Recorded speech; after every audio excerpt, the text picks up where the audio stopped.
Well, hi. That's PT Cruiser acting with me as if I was having a conflict with a human, even though he's a dog. That's our dog, and he's not usually in that kind of trouble. But I was trying to make a point because today's teaching is part 6 series, and it's Pass the Peace, Please. This one today, number 6 out of 7, is about outer peace, peace with man, peace with human beings. I talked about how real peace is found in a relationship with Jesus, and that leads to real peace in our lives, real inner peace, no matter what's going on around us in our world. But we can also participate with God and help ourselves and help others enjoy real outward peace too.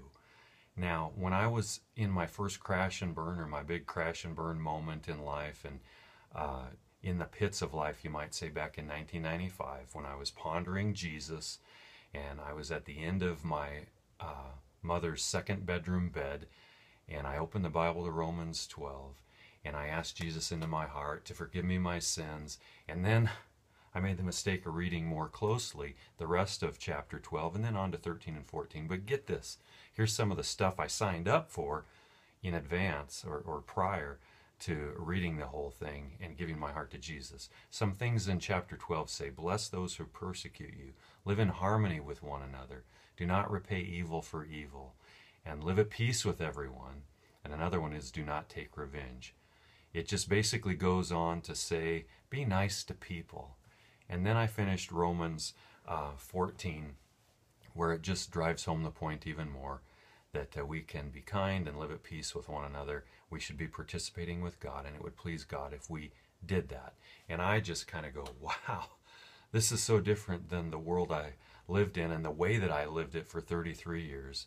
And quite honestly, you guys, sometimes I slip back into those character traits, but if I stay in a close relationship with Jesus, I can't stay there very long. I have to repent and get back on track, and many times that means I have to ask His forgiveness, and I have to say I'm sorry to other human beings.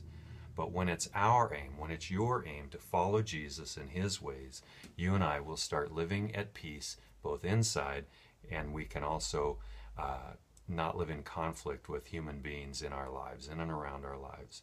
So do your part, and then ask God for help, because you're going to need it, and then you'll find out there's just no peace for the wicked, God says in Isaiah 45. So we don't want to be on that side anymore. We want to be on the righteous side of living with Jesus. And all of a sudden you can start to watch your relationships change and your interactions with human beings change dramatically. And that, quite honestly, is the way to win at life and to pull out of your pit if you're in a pit and toward God's purpose for your life. So I'll see you tomorrow for the final day of this Peace Week, and I hope it's really helping you. And certainly comment if you have any thoughts or if you have any questions. Have a great day, and remember, this W stands for Win at Life. Bye-bye.